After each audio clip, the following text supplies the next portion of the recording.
And so here's some of the books I read. I'm an advocate Audibles listener because who has that stack of books on their nightstand? They've read a third. Oh, yeah, okay, I'm with you. I've read a lot of books, like a third of them.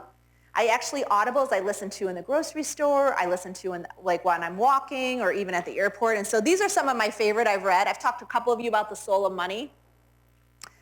If you have anyone who has money, who didn't grow up with money or has money things, that book is fantastic. I listened to it twice. Lynn Twist talks about the frequency of money and how pushing money in directions of things that matter for you are super important. Rising Strong for me is the book I read while I was taking my mindfulness class, and it's just fantastic because it talks a lot about her voice. For those of you that follow Brene Brown, she's fantastic.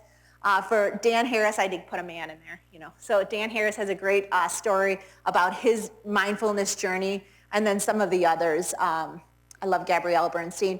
The one that I think is the biggest, especially for women entrepreneurs, is Niches and Riches. Have you heard of this? I'm a big believer in niches and riches. I think niching, it talks about the scarcity of niching and how a lot of people feel like they want to go super broad. But in fact, if you actually niche to a smaller subset, you have more momentum, you have control on your marketing a little bit better. And even Michelle, where are you today? I talked to her last night. She's starting a bakery over there, and I said, oh, what are you going to bake? Thinking, oh, she's going to have this. She said, I'm doing 5 things. 5 things. Now remember, Oreo pie, sweet potato pie, pound cake, what are the other 2? Sweet potato cheesecake, and the snack mix.